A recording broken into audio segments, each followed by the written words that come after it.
Muito bem, voltamos a falar direto da página do Jornal Visão Espírita, no YouTube e no Facebook, para mais uma gota de Espiritismo, mais uma gota de O Livro dos Espíritos, livro 2º, capítulo 6, ou 6º, Vida Espírita.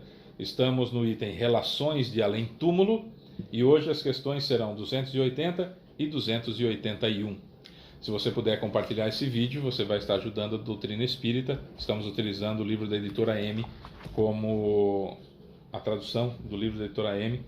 Esse é o livro que a gente usa para estudo, tá? A sua tradução pode estar um pouquinho diferente, mas o sentido é sempre absolutamente o mesmo, tá bom? Então vamos lá. Questão 280. Relações de além-túmulo, ou seja, lá no plano espiritual. Como que é lá no plano espiritual? Qual a natureza das relações entre os bons e os maus espíritos? Resposta. Os bons se encarregam de combater as más tendências dos outros, a fim de ajudá-los a elevar-se. É uma missão. Tá, os bons espíritos estão sempre nos orientando, nos ajudando, impedindo que o planejamento encarnatório do outro seja descumprido. Um exemplo, por mais que eu tenha em outra vida, nesse exemplo, tá? Em outras vidas, vamos supor que eu tenha matado um monte de gente, tá? E aí, nessa encarnação, eu fiz um planejamento encarnatório que não me permite ser assassinado, embora eu tenha esse débito de outras vidas. Um exemplo, tá? Embora eu tenha esse débito de outras vidas, nessa vida aqui eu montei um planejamento encarnatório para eu viver bastante e poder entender o envelhecimento, entender a perda das pessoas. Não existe perda, tá? Morreu o corpo físico, a gente continua vivo, mas no estágio que eu estou dizendo aqui, que eu estaria aqui de atraso, então eu entendo como perda das pessoas. E quando eu matava as outras pessoas em outra encarnação, nesse exemplo que eu estou dando aqui, não quer dizer que foi assim, mas vamos nesse exemplozinho que eu estou dando, eu matei várias pessoas nas outras vidas e não estava nem aí para o sofrimento daqueles que ficavam, não estava nem aí por abreviar as provas e expiações do outro, interferir no livre-arbítrio, enfim, eu não dava a mínima para essa situação, nesse exemplo que eu estou dando.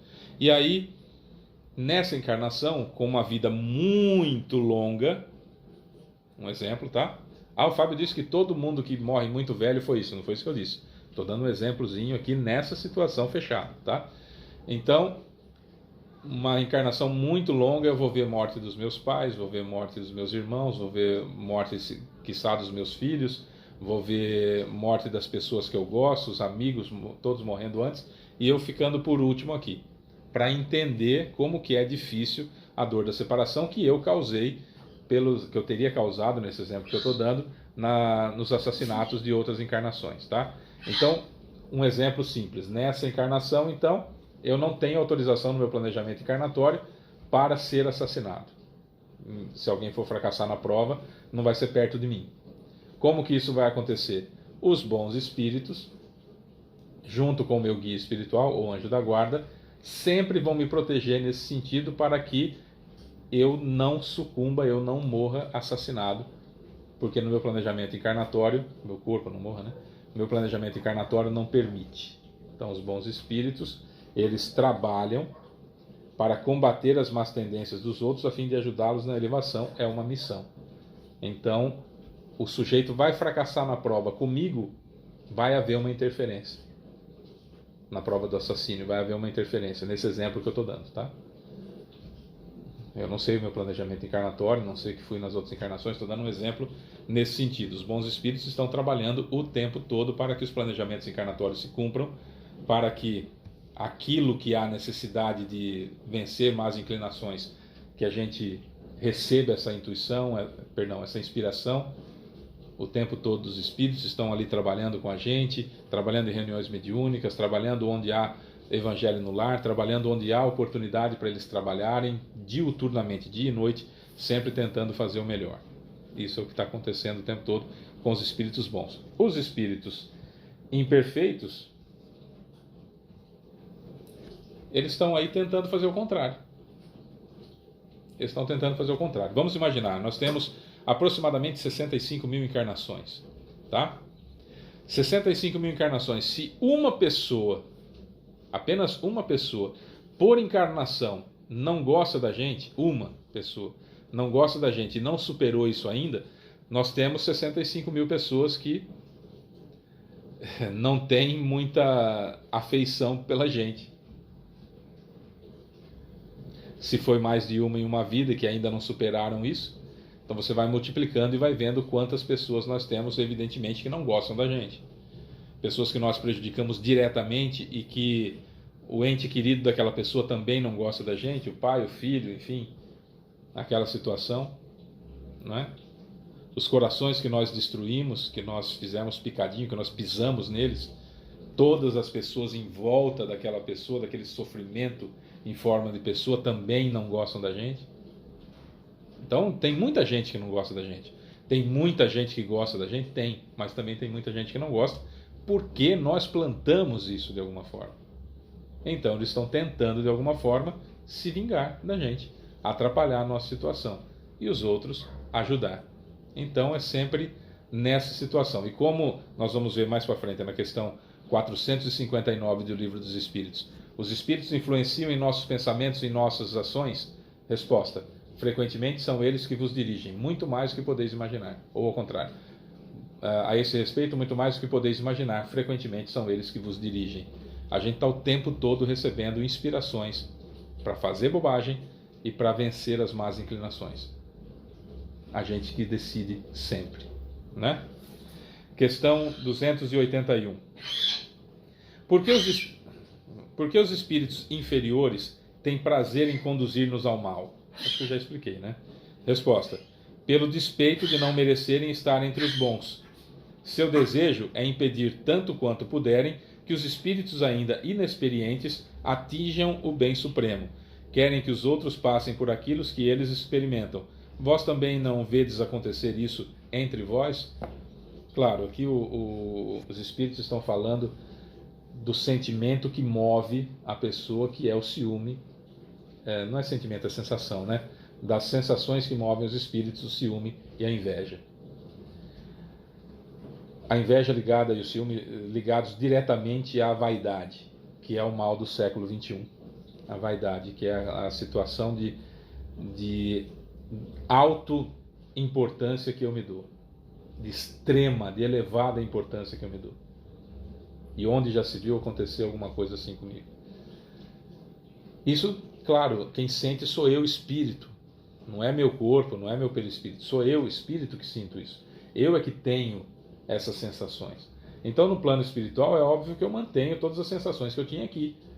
Sujeito morreu, prestava, continua prestando. Sujeito morreu, não prestava, continua não prestando. Claro que o que morre é o corpo, só estou usando a frase que meu pai falava, né? Então, sujeito morreu, prestava, continua prestando. O sujeito morreu, não prestava, continua não prestando.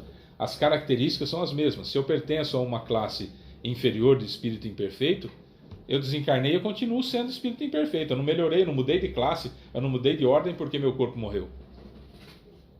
Perceberam?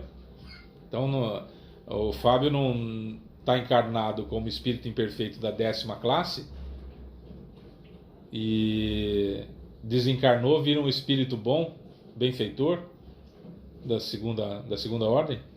Não, isso não acontece. A gente continua sendo o mesmo. Essa inveja é nesse sentido que eu estava dizendo agora há pouco. Por que eu estou desencarnado aqui sofrendo uma barbaridade?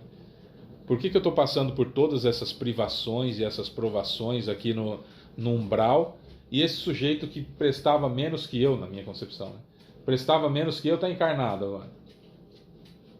Como assim? Não, eu vou derrubar a máscara dele, eu vou mostrar que ele é pior do que eu. E ele tem que estar aqui onde eu estou sofrendo. Via de regra, esse é o pensamento. O Fábio diz que todo espírito atrasado pensa assim. Não.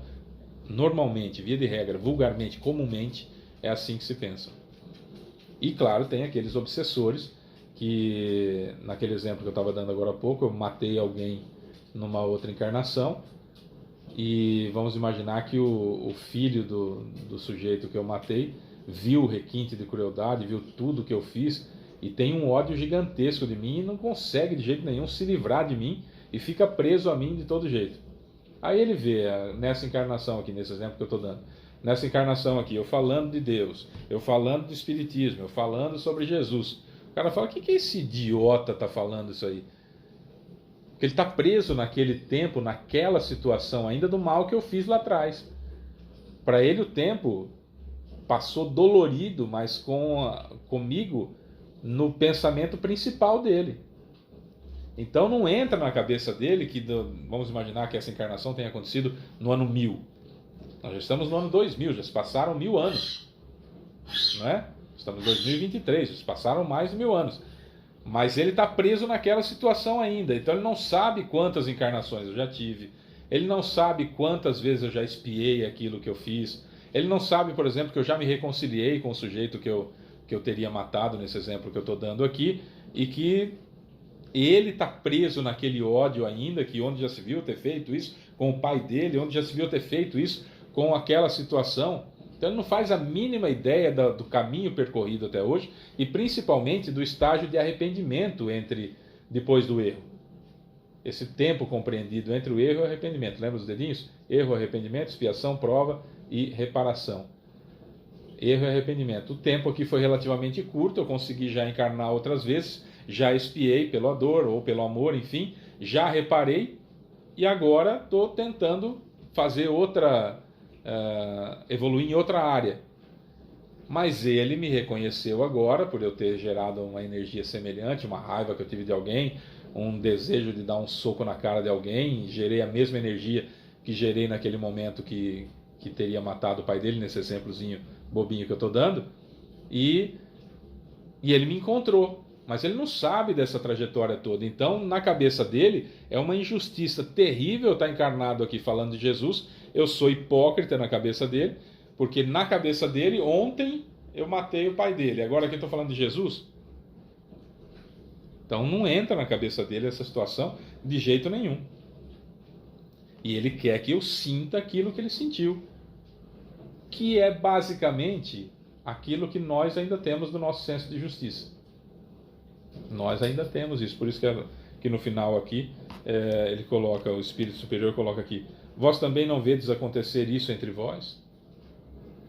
Quantas vezes a gente vê aqui e fala, nossa, fulano não vale o feijão que come, não vale o sal do batizado, o batizado nem vai sal, não vale o sal do batizado, e tudo acontece de bom para esse cara, e dá uma revolta na vida da gente, porque ele está num outro estágio evolutivo. Eu tenho que concentrar-me no meu estágio evolutivo e entender que cada um de nós está num estágio evolutivo, e cada um de nós dá o que tem.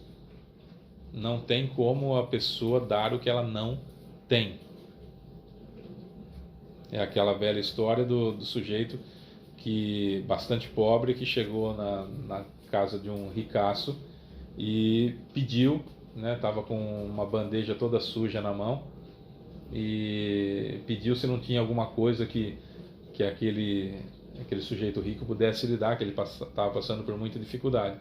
O sujeito foi lá e colocou um monte de cocô em cima da bandeja e entregou para ele, rindo, tudo, né? No outro dia ele voltou o sujeito pobre voltou com a bandeja limpa, com lindas flores colhidas em cima, e foi lá e entregou para aquele sujeito rico. Ele pegou as flores, escarneceu ainda, deu risada, falou, eu dei cocô para ele me deu flores, e entrou. E um dos empregados chegou até o homem pobre e falou assim, nossa, mas ele te humilhou no dia de ontem, devolveu sua bandeja com cocô, e você veio e trouxe flores para ele? Ele falou, olha, eu não posso deixar que aquilo que está cheio o coração dele interfira naquilo que está cheio o meu coração. Cada um de nós só pode dar aquilo que tem. É assim, né? Eu sou Fábio Pereira, essa é mais uma gota de Espiritismo. Amanhã tem mais. Beijo pra você que fica. Tchau.